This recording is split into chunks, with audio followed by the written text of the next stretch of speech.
Hello students, ഇന്ന് നമ്മൾ discuss ചെയ്യാൻ പോകുന്നത് റൈറ്റിംഗ് ഇമെയിൽസ് എന്ന് പറയുന്ന ചാപ്റ്ററാണ്. ഈ ഒരു ലെസൺ എക്സ്പ്ലെയിൻ ചെയ്യുന്നത് ഒരു ഇമെയിൽ എന്ന് പറയുന്നത് എത്രത്തോളം ഇമ്പോർട്ടൻ്റ് ആണ്, അതിൻ്റെ സ്ട്രക്ചർ എന്തൊക്കെയാണ്, ഫോർമാറ്റ് എന്തൊക്കെയാണ്, എങ്ങനെ നമുക്ക് എഫക്റ്റീവായിട്ട് ഒരു ഇമെയിൽ എഴുതാം അല്ലെങ്കിൽ ഒരു ഇമെയിൽ പ്രിപ്പയർ ചെയ്യാം എന്നുള്ളതൊക്കെയാണ് ഈ ഒരു ലെസണിൽ എക്സ്പ്ലെയിൻ ചെയ്യുന്ന കാര്യങ്ങൾ. സോ എന്താണ് ഇമെയിൽ എന്ന് നോക്കുകയെന്ന് വെച്ചാൽ, ഇലക്ട്രോണിക് ആയിട്ടുള്ള മെയിലുകൾ അയക്കുന്നതിന് ഇമെയിൽ എന്ന് പറയുന്നു. It is a fast and convenient way to communicate across the globe. ലോകത്ത് എവിടെ ഇരുന്ന് വേണമെങ്കിലും നമുക്ക് അങ്ങോട്ട് പരസ്പരം കമ്മ്യൂണിക്കേറ്റ് ചെയ്യാൻ പറ്റുന്ന ഒരു ഏറ്റവും കൺവീനിയൻ്റ് ആയിട്ടുള്ള കൺവീനിയൻ്റ് എന്ന് പറഞ്ഞാൽ എല്ലാവർക്കും ഒരുപോലെ യൂസ് ചെയ്യാൻ പറ്റുന്ന ഒരുപാട് ബുദ്ധിമുട്ടോ മറ്റുള്ള അതിലോട്ട് എത്തിപ്പെടാനുള്ള ബുദ്ധിമുട്ടോ ഒന്നും തന്നെ ഇല്ലാതെ ആർക്ക് വേണമെങ്കിലും എപ്പോൾ വേണമെങ്കിലും ഉപയോഗിക്കാൻ പറ്റുന്ന വളരെ ഫാസ്റ്റായിട്ടുള്ള ഒരു കമ്മ്യൂണിക്കേഷൻ പാത്താണ് ഈ ഒരു ഇമെയിൽ എന്ന് പറയുന്നത്. ആർക്ക് വേണമെങ്കിലും നമുക്ക് ഇമെയിൽ അയക്കാം, ആർക്ക് വേണമെങ്കിലും നമുക്ക് ഇമെയിലും അയക്കാം. Unlike traditional letters, emails are quicker, more efficient and allow attachments like documents and images.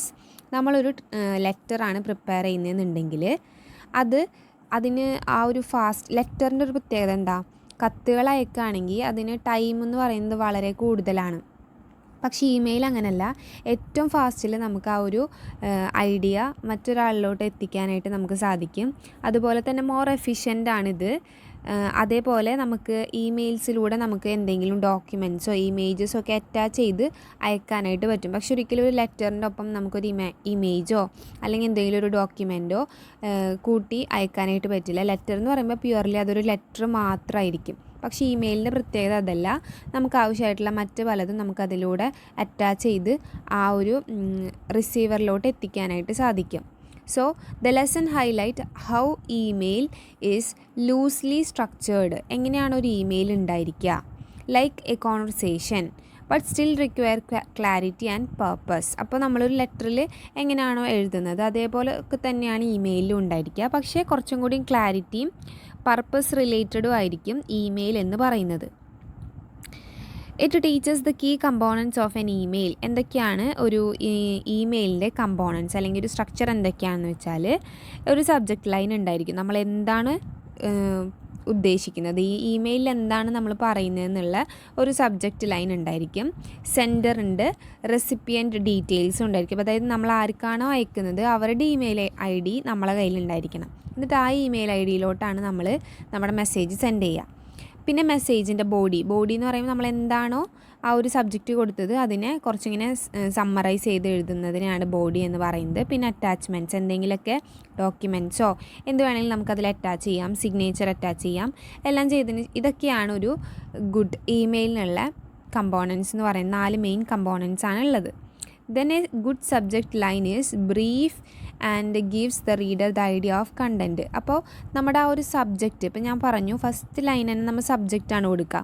അതായത് ഇപ്പോൾ ഒരു വാക്കൻസിക്ക് വേണ്ടിയിട്ടുള്ള എൻക്വയറി ആണ് നടത്തുന്നതെന്നുണ്ടെങ്കിൽ നമുക്ക് അവിടെ സബ്ജക്റ്റിൻ്റെ അവിടെ enquiry four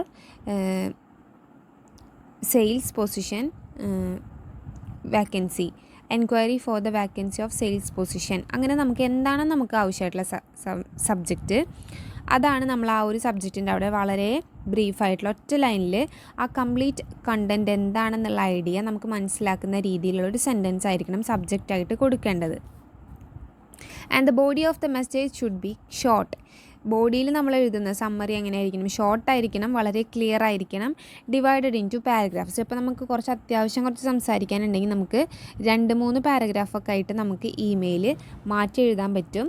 then identification is important especially when writings to strangers. ഇപ്പോൾ നമുക്ക് നമ്മുടെ ഇമെയിലിൻ്റെ ഒരു പ്രത്യേകത എന്ന് പറയുമ്പോൾ നമ്മളതിൽ ഐഡൻറ്റിഫിക്കേഷൻ എന്തായാലും കൊടുക്കണം. ഇപ്പോൾ നമ്മളൊരു സ്ട്രേഞ്ചറായിട്ടുള്ള ആളുകൾക്കാണ് അയക്കുന്നതെന്നുണ്ടെങ്കിൽ നമ്മൾ ഐഡൻറ്റിഫൈ ചെയ്യാൻ പറ്റുന്ന എന്തെങ്കിലും ഒരു സാധനത്തിൽ കൊടുക്കണം. ലൈക്ക് സിഗ്നേച്ചറോ മറ്റോ നമ്മളതിൽ കൊടുക്കേണ്ടത് നിർബന്ധമാണ്.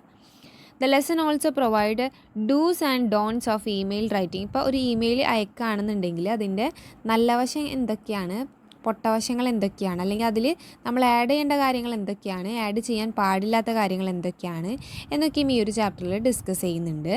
It advise avoiding casual language. കാഷ്വലായിട്ട് ആളുകൾ അങ്ങോട്ടും ഇങ്ങോട്ടും സംസാരിക്കുന്ന പോലുള്ള ലാംഗ്വേജ് അവോയ്ഡ് ചെയ്യണം. സ്ലാങ്ങുകൾ അവോയ്ഡ് ചെയ്യണം. എക്സ്പ്രസിങ് ആങ്കർ ഇൻ ഇമെയിൽസ് വഴി നമുക്ക് അങ്ങോട്ടും ഇങ്ങോട്ടുള്ള അഗ്രഷനും മറ്റ് ദേഷ്യവും വിഷമവും പകയും ഇതൊന്നുമല്ല നമ്മൾ ഇമെയിലായിട്ട് അയക്കേണ്ടത്. Emphasise is placed on proper formatting. ഒരു പ്രോപ്പർ ഫോമാറ്റ് എപ്പോഴും പ്ലേസ് ചെയ്തിട്ട് വേണം നമ്മളൊരു ഇമെയിൽ പ്രിപ്പയർ ചെയ്യുമ്പോൾ. Replying carefully using tools like BBC for privacy. അപ്പോൾ നമുക്ക് കുറച്ചും കൂടി പ്രൈവസി മാറ്റർ ഉണ്ടെങ്കിൽ നമുക്ക് അവിടെ BBC എന്ന് പറയുന്ന ഒരു ഓപ്ഷനൊക്കെ എനേബിൾ ചെയ്തിട്ട് അല്ലെങ്കിൽ ആ ഒരു ടൂളൊക്കെ യൂസ് ചെയ്തിട്ട് നമ്മൾ ഇമെയിൽ അയക്കുകയാണെന്നുണ്ടെങ്കിൽ അത് കുറച്ചും കൂടിയും പ്രൈവറ്റ് ആയിരിക്കും. അല്ലെങ്കിൽ നമ്മൾ എന്തെങ്കിലും ഒരു റിപ്ലൈ അയക്കുന്ന സമയത്ത് ആ ഒരു റിപ്ലൈ നമുക്ക് കുറച്ച് പ്രൈവറ്റ് ആയിരിക്കണം എന്നുണ്ടെങ്കിൽ നമുക്ക് അവിടെ BBC എന്നുള്ള നോട്ട് ചെയ്താൽ മതി. ഇനി ഷോർട്ട് ഫോംസ് ഇപ്പം നമുക്ക് എന്തെങ്കിലും ഒരു മെസ്സേജ് എന്നുള്ള ഒരു വേർഡിന് നമ്മൾ വേണമെങ്കിൽ MESSAGE എന്നുള്ള ആ ഒരു വലിയ ഒരു വേർഡിന് പകരം നമ്മൾ MSG എന്ന് ചിലപ്പോൾ എഴുതും. ബിക്കോസ് എന്നുള്ള വേർഡിന് നമ്മൾ BECAUSE എന്ന് നമ്മൾ കംപ്ലീറ്റ് ആയിട്ട് എഴുതാണ്ട് പകരം നമുക്ക് എങ്ങനെ എഴുതാം BCOZ ബിക്കോസ് എന്ന് നമ്മൾ ഷോർട്ടാക്കിയിട്ട് എഴുതും. ലൈക്ക് ഒരു വാട്സപ്പിലൊക്കെ നമ്മൾ ടെക്സ്റ്റ് ചെയ്യുന്ന പോലെ. പക്ഷെ അങ്ങനെ ഒന്നും ഒരിക്കലും ഇമെയിലിൽ നമ്മൾ ആഡ് ചെയ്യരുത്. Be avoided in formal emails ആണെങ്കിൽ ഒരിക്കലും അവിടെ ഷോർട്ട് ഫോംസ് യൂസ് ചെയ്യാനേ പാടില്ല. The lesson concludes with sample emails, practice questions and helping learners to write real life emails with confidence, purpose and professionalism. അപ്പോൾ നമ്മുടെ ഈ ഒരു ചാപ്റ്ററിൽ കുറച്ച് ഇമെയിൽസ് കൊടുത്തിട്ടുണ്ട്. ആ ഇമെയിൽസ് എന്ന് പറയുന്നത് ഒരു ഇമെയിലിൽ എന്തൊക്കെ കണ്ടൻറ്റ് ആയിരിക്കണം ഉണ്ടായിരിക്കേണ്ടത്. ആ ഒരു ഇമെയിൽ പ്രിപ്പയർ ചെയ്യുന്നത് നമുക്ക് മനസ്സിലാക്കുകയാണെങ്കിൽ നമുക്ക് സിമ്പിളായിട്ട് ഭാവിയിൽ നല്ല ഇമെയിൽസൊക്കെ പ്രിപ്പയർ ചെയ്യാനായിട്ട് പറ്റും. അപ്പോൾ ഞാനിവിടെ ഒരു എക്സാമ്പിൾ പറയാം. ഇപ്പോൾ നമുക്ക് write an email to your younger brother to give him right guidance to choose the right career path option after class 12. ഇപ്പോൾ 12ന് ശേഷം നമ്മുടെ ഒരു ബ്രദറിന് നമ്മളൊരു കരിയർ ഓപ്ഷൻ ചൂസ് ചെയ്തുകൊണ്ടുള്ള ഒരു ഇമെയിലാണ് അയക്കുന്നതെന്നുണ്ടെങ്കിൽ നമുക്കതിനെ എങ്ങനെ അയക്കാമെന്ന് വെച്ചാൽ സബ്ജക്റ്റ് കൊടുക്കുക. എന്താണ് സബ്ജക്റ്റായിട്ട് കൊടുക്കാൻ പറ്റുക? Career guidance after class 12. 12ാം ക്ലാസ്സിന് ശേഷമുള്ള കരിയർ എങ്ങോട്ട് തിരിയണം എന്നുള്ളതിനെക്കുറിച്ചുള്ളൊരു ഗൈഡൻസാണ് ഈ ഒരു ഇമെയിലിൽ കൊടുക്കുന്നത്. അതാണ് നമ്മുടെ സബ്ജക്റ്റ്. എന്നിട്ട് നമ്മൾ സല്യൂട്ടേഷൻ കൊടുക്കുക. ഡിയർ, അല്ലെങ്കിൽ നമ്മുടെ ബ്രദർ ആയതുകൊണ്ട് തന്നെ ഡിയർ ബ്രദർ, അല്ലെങ്കിൽ ആ ബ്രദറിൻ്റെ പേര് വെച്ച് തുടങ്ങാം. എങ്ങനെ വേണമെങ്കിലും നമുക്ക് സല്യൂട്ടേഷൻ ചെയ്യാം. Hope you are doing well. നീ നന്നായിട്ടിരിക്കുന്നു എന്ന് ഞാൻ വിശ്വസിക്കുന്നു. As you are nearing the end of class 12. നീ ഇപ്പോൾ 12ാം ക്ലാസ്സിൻ്റെ അവസാനത്തിലോട്ട് കടന്നുകൊണ്ടിരിക്കുകയാണെന്നറിയാം. It is important to choose a career that matches your interest and ability. അപ്പോൾ നീ എപ്പോഴും ശ്രദ്ധിക്കേണ്ട ഒരു കാര്യം എന്ന് വെച്ചാൽ നിൻ്റെ ഇൻട്രസ്റ്റ് എന്താണ്, നിൻ്റെ ഒരു കഴിവെന്താണ്, അതിന് മാച്ചായി പോകുന്ന കരിയർ ആയിരിക്കണം നീ ചൂസ് ചെയ്യേണ്ടത്. ഒരിക്കലും ഫാമിലി പ്രഷറോ മറ്റുള്ളതോ ഒന്നും നോക്കിക്കൊണ്ടായിരിക്കരുത് നീ നിൻ്റെ കരിയർ ചൂസ് ചെയ്യുന്നത്. Think about what subjects you enjoy most. നമ്മൾ 12നൊക്കെ ശേഷം നമ്മൾ കരിയർ ചൂസ് ചെയ്യുമ്പോൾ നമുക്കിഷ്ടമില്ലാത്ത സബ്ജക്ട്സ് നമുക്ക് ഒഴിവാക്കാം. നമുക്കിഷ്ടമുള്ള സബ്ജക്ട്സുകൾ മാത്രം നമുക്ക് എൻജോയ് ചെയ്ത് പഠിക്കാനും ചൂസ് ചെയ്യാനൊക്കെ പറ്റുന്ന ഓപ്ഷൻസ് 12ന് ശേഷമാണ് ഉള്ളത്. So you can explore options like engineering, medicine, commerce, arts or even skill based course. നിനക്ക് ഒരുപാട് ഓപ്ഷൻസ് ഉണ്ട്. എൻജിനീയറിംഗ് വേണമെങ്കിൽ സെലക്ട് ചെയ്യാം, മെഡിസിൻ വേണമെങ്കിൽ സെലക്ട് ചെയ്യാം, കൊമേഴ്സ് റിലേറ്റഡ് വേണമെങ്കിൽ നോക്കാം, അതല്ലെങ്കിൽ ആർട്സ് നോക്കാം. ഇതൊന്നും അല്ലെങ്കിൽ സ്കിൽ ബേസ്ഡ് ആയിട്ടുള്ള കോഴ്സസും ഉണ്ട്. അപ്പോൾ അതും നിനക്ക് സെലക്ട് ചെയ്യാവുന്നതാണ്. Talk to a counsellor and make a wise decision.